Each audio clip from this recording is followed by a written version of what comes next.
To begin our Sunrise Smart Start, President Trump will host leaders from Ireland today ahead of St. Patrick's Day. All this comes as the Department of Education announced 1,300 people are getting let go. They're fired as part of his plan to dismantle the agency.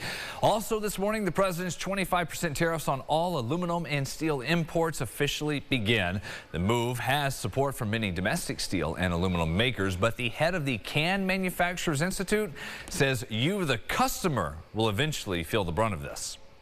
The impacts will probably be felt in the next 60 to 90 days as we buy more steel and aluminum and as those containers are filled with food and beverages.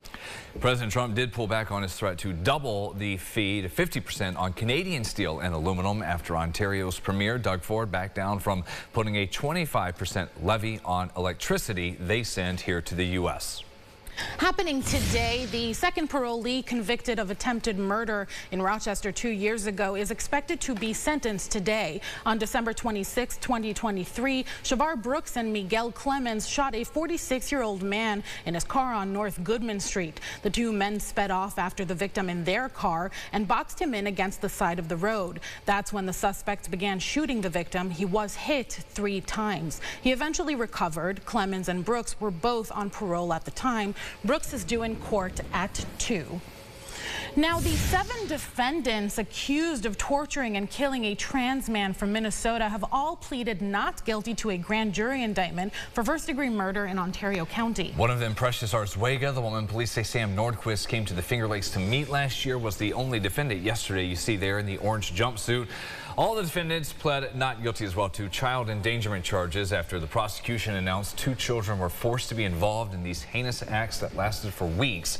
An order of protection was issued for the kids aged 7 and 12, meaning those defendants cannot have any contact with them. We have an obligation to make sure that we don't poison a jury pool. We're going to be very cautious about the things we say.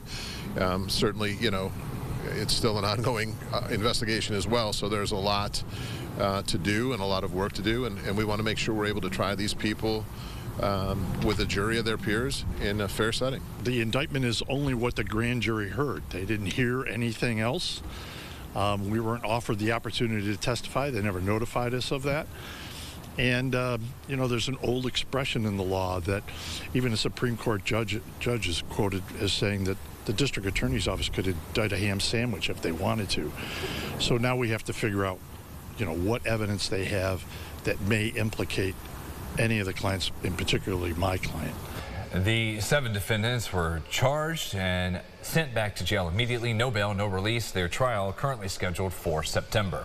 In further continuing coverage, now that the correction officer strike is over, the state wants to crack down on COs who violated the Taylor law. State officials say they are not seeking jail time for the officers out on strike, but they do want them to pay daily fines. The governor says taxpayers lost some $100 million the state spent dealing with the crisis response for a little more than 3 weeks.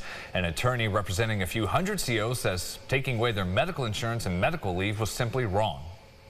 Plan to bring the action to allow those people their medical insurance back again, to allow those people who are legitimately out to be reinstated. Again, you can't use the heavy hand of Hochul to simply intimidate people back to work. That is not the way the system is supposed to work. The governor also signed an executive order that bans those involved with the strikes from any future state employment, citing violations of the Taylor law and a court order.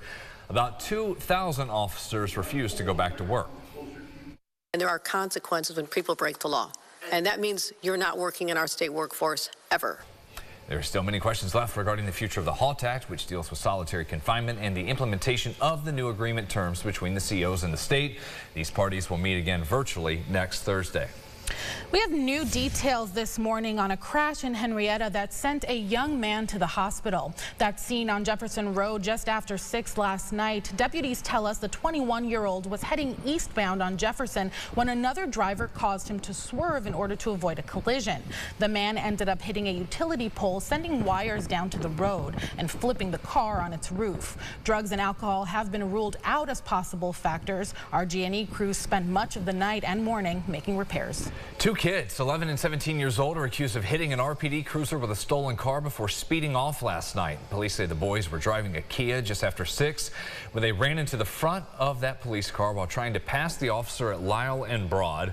The driver in the Kia, the vehicle was reported stolen from a business here in the city, kept going, and that led to a brief chase. The two young suspects were caught, taken into custody near Jefferson and Frost Avenues. The officer inside the police car that was hit is expected to make a recovery.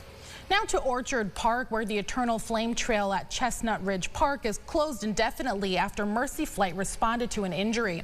A hiker got hurt on the trail yesterday, and rescue teams had to use ropes to reach her due to the buildup of ice. Deputies say the 62-year-old broke her pelvis and femur. Park officials say the trail will reopen as conditions improve. To some other rescues, nearly 10 people had to be saved this week from falling into the ice, and first responders around our county say with the warmer temperatures we've had, you are literally out there walking on thin ice. Monday, first responders helped guide people off the lake at Braddock Bay after 5 people fell through. That was 3 days after 2 fishermen were rescued from Sandy Creek in Hamlin, and it's happening everywhere. Fire crews tell us ice rescues require a full response from the station and specific gear to get the job done safely. We have a blow-up inflatable boat that we can put in the water. It can go across the ice, support us. We have special ice cold water suits that will go in. So it is like driven by firefighters. Probably looking at, firefighters are going to be in the water or on the ice, a backup safety firefighter behind, and then people on the shore that are in either life jackets or suits just to do if we have to pull people in. And there's also 8 to 12 firefighters or more behind them, plus the EMS if people have been submerged or in the water. He adds, although the ice might look strong enough to support you, it likely won't, saying it's not worth the risk. Not for yourself, not for the first responders who have to come in and save you either. Final sunrise traffic update here, 5 minutes to go until 7 from Greater Rock Sky High over downtown. No accidents still on our expressways. Keep it that way. We will bring you an update on that coming up at 7:25. For now, James, forecast getting out the door. Don't forget your jacket. Yeah, and we're putting the heat warmers on, seat warmers, because it's chilly out there. Numbers in the 20s. We do warm in the mid 30s this afternoon. Good amount of sunshine out there, which is nice to see. A lot going on this 8-day forecast. We see a jump in temperatures going into tomorrow. We've got the lunar eclipse Friday morning, 2:30 to 3:30 a.m. Hopefully we get some clearing for that. We'll get video of it and show it to you Friday morning as well, if we could see it, if the clouds behave for us. And then we've got the parade that we're looking forward to as well. Saturday looks like it should be warm for that. Numbers in the mid-60s. Random shower here and there, but most of the day is dry before rain went Sunday. Just like that, second half of the month already. Thank you, James. Thank you for watching us at sunrise. See you back here in 30. Have a great day.